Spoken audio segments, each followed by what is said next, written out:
নমস্কার।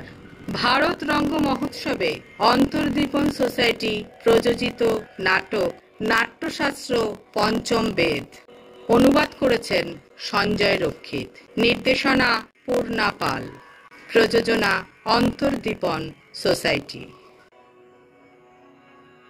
উপস্থিত সকলকে জানাই অন্তর্দীপন সোসাইটির পক্ষ থেকে শুভেচ্ছা ও অভিনন্দন।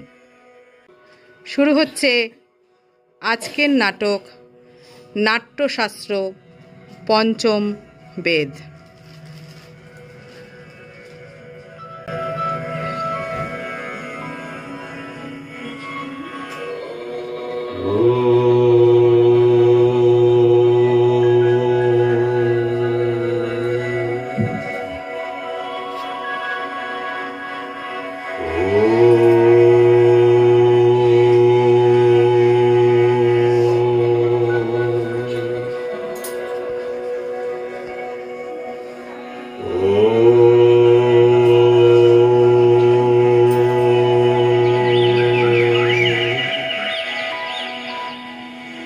ভক্তগণ, পূর্ব রঙ্গ শেষ হয়েছে। এবারে আমরা নতুন রঙের অনুশীলন করব। মাথায় রাখতে হবে এখানে যেন ভুল ত্রুটি একদম না হয়। আসো আমরা নতুন রঙ শুরু করি। আমাদের প্রণাম স্বীকার করুন মুনিবর। সদা দয়াবান হও। কি হেতু তোমাদের আগমন ভক্তগণ? হে মুনিবর, যখন থেকে আপনি নাট্যশাস্ত্র রচনা করেছেন আমাদের মনে নানান প্রশ্নের উদ্ভব হচ্ছে। তারই উত্তর জানতে আমরা আপনার নিকট উপস্থিত হয়েছি। বাহ, খুব ভালো। তোমরা আসন গ্রহণ করো, বসো। এবারে তোমাদের যার মনে যা প্রশ্ন আছে নিঃসংকোচে আমার কাছে বলো। গুরুদেব, এই নাট্যশাস্ত্রের উৎপত্তি কিভাবে, আর এর উদ্দেশ্যই বা কি?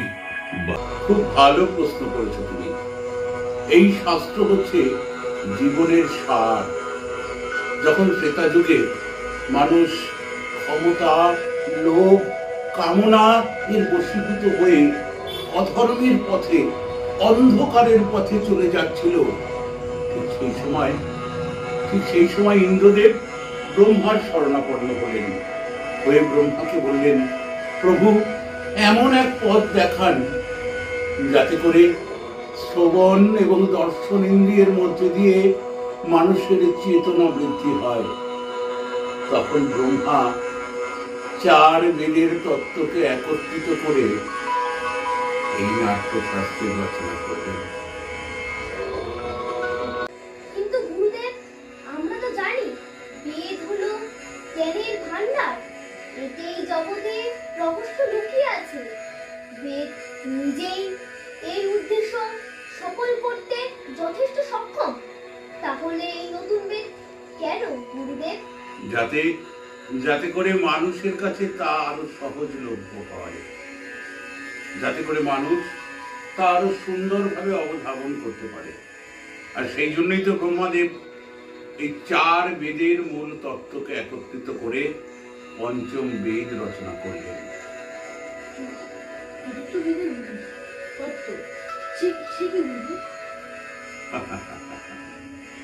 চতুর্থ বেদের তত্ত্ব। তোমরা বেদ মন্ত্রের উচ্চারণ শুনেছ? বেদ মন্ত্রের উচ্চারণ জানো? শোনাও।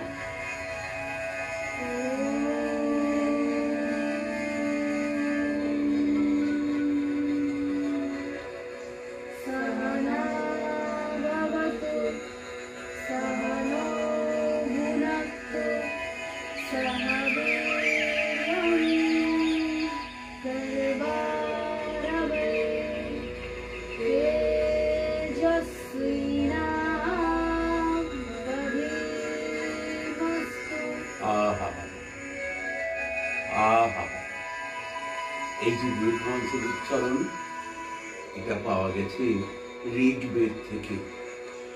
আমরা যে বৈদিক সঙ্গীত শুনি তা পাওয়া যায় সামবেদ থেকে। আর নাট্যরসের সন্ধান করেছেন যজুর্বেদ থেকে। আর নাটকের অভিনয় তার সংমিশ্রণ ঘটিয়েছেন অথর্ববেদ থেকে। এইভাবেই 4 বেদকে এক করে ব্রহ্মাদেব নতুন বেদের রচনা করেছেন, পঞ্চম বেদ। গুরুদেব, তবে কি নাটক কেবলই দেবতাদের জন্য তৈরি করা হয়েছিল?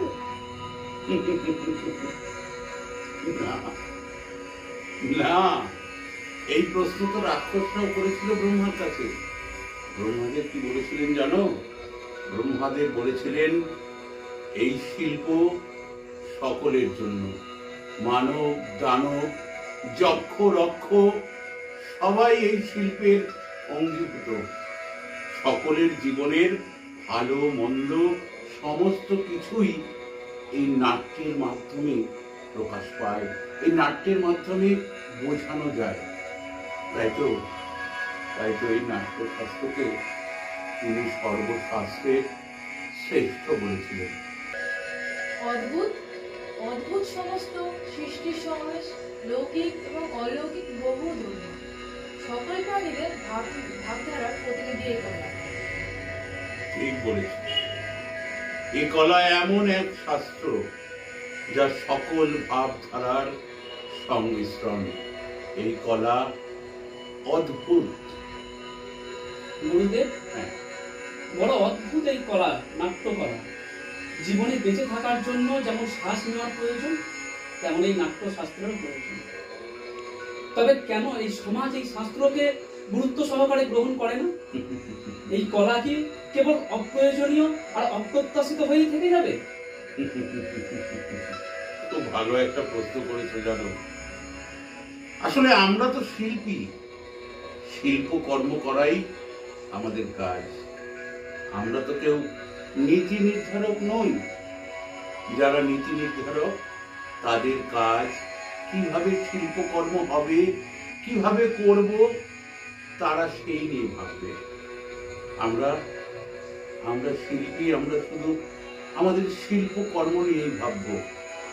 আমরা আশা রাখি যে এই সমাজ শিল্পীকে এবং শিল্পকে তার যোগ্য সম্মান দেবে।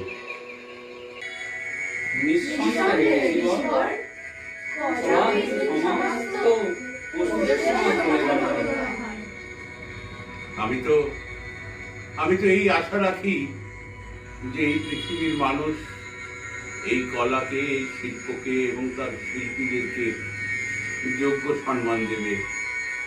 সেই আশা নিয়েই তো আমি এই নাট্যশাস্ত্রকে পঞ্চম বেদ রূপে সৃষ্টি করেছি। পঞ্চম বেদ, সমস্ত বেদের জ্ঞান। হ্যাঁ, পঞ্চম বেদ, সমস্ত বেদের জ্ঞান। আসুন আমার শিষ্যগণ, আমরা সকলে মিলে যাই, আমরা অনুশীলন করি। যেখানে আমাদের নাট্যশিল্পীরা আমাদের জন্য অপেক্ষা করছেন, আমরা সকলে মিলে সেখানে যাই, তাদের সঙ্গে অনুশীলনে মেতে উঠি। আসুন ঋষিগণ, আমাদের রঙ্গকর্মী বন্ধুরা আমাদের জন্য অপেক্ষায় রয়েছে। আমরা সকলে যাই, তাদের সঙ্গে অনুশীলনে মেতে উঠি। পৃথিবী সুন্দর হোক, সকল হানাহানি মুছে যাক, আকাশ পরিষ্কার হয়ে উঠুক, এই রাষ্ট্র সুস্থ এবং সুন্দরভাবে এগিয়ে চলুক, সজ্জনের সুনাম হোক, দুর্জনের বিনাশ হোক।